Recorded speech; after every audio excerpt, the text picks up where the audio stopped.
श्री गणेशाय नमः। श्रावण मास महात्म्य, आज 30वें अध्याय का पाठ करेंगे। 30वां अध्याय श्रावण मास महात्म्य के पाठ एवं श्रवण का फल। श्रवण मात्र का भी फल प्राप्त होता है, इसलिए भक्तों श्रद्धा पूर्वक आपको जब भी समय लगे आप इसको श्रवण जरूर करें। 30वां अध्याय। ईश्वर बोले, हे सनत कुमार, मैंने आपसे श्रावण मास का कुछ महात्म कहा है। इसके संपूर्ण महात्म का वर्णन सैकड़ों वर्षों में भी नहीं किया जा सकता।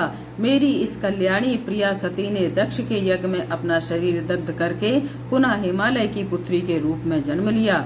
श्रावण मास में व्रत करने के कारण यह मुझे पुनः प्राप्त हुई, इसीलिए श्रावण मुझे प्रियकर है। यह मास ना अधिक शीतल होता है और ना अधिक उष्ण होता है।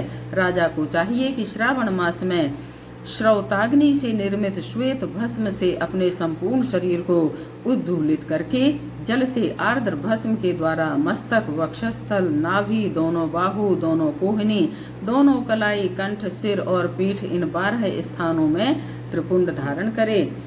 मानस्तु के मंत्र से अथवा सद्योजात आदि मंत्र से अथवा षडाक्षर मंत्र से ओम नमः शिवाय से भस्म के द्वारा शरीर को सुशोभित करे और शरीर में 108 रुद्राक्ष धारण करे। कंठ में 32 रुद्राक्ष, सिर पर 22, दोनों कानों में 12, दोनों हाथों में 24, दोनों भुजाओं में 8, ललाट पर 1 और शिखा के अग्रभाग में 1 रुद्राक्ष धारण करे। इस प्रकार से करके मेरा पूजन कर पंचाक्षर मंत्र का जप करे। हे विप्रेंद्र, श्रावण मास में जो ऐसा करता है वह मेरा ही स्वरूप है, इसमें संदेह नहीं है।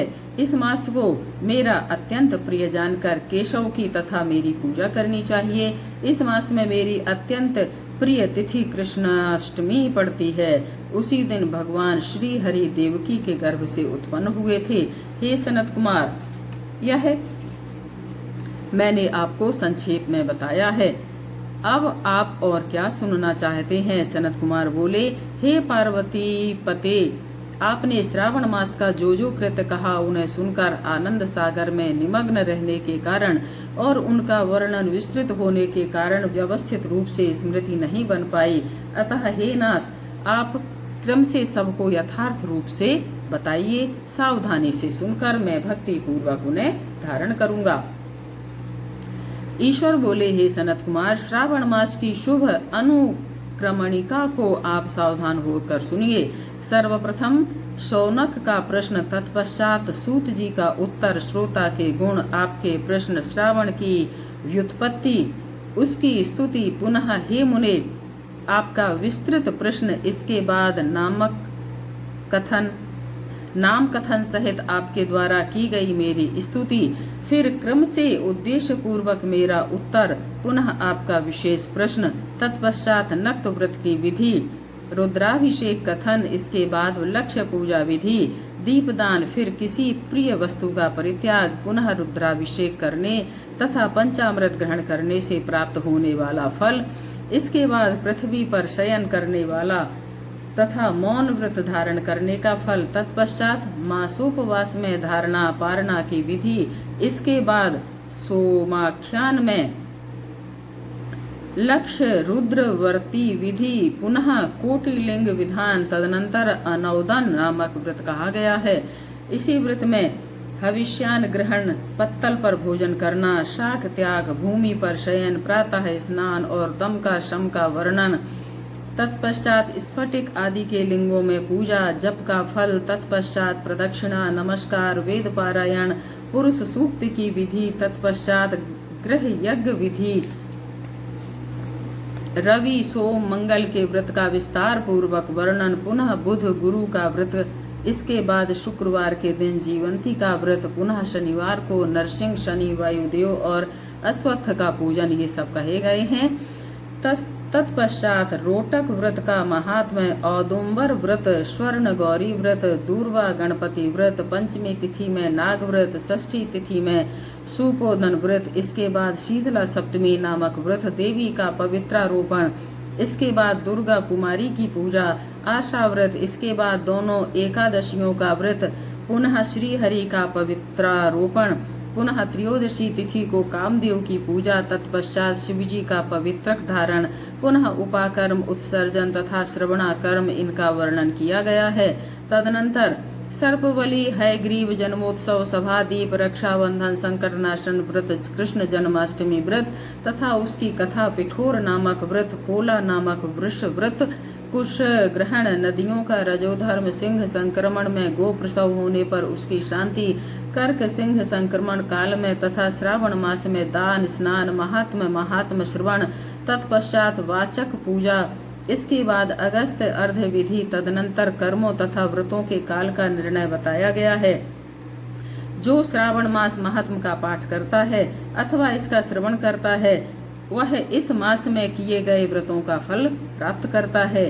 हे सनत कुमार, आप इस शुभ अनुक्रम को अपने हृदय में धारण कीजिए।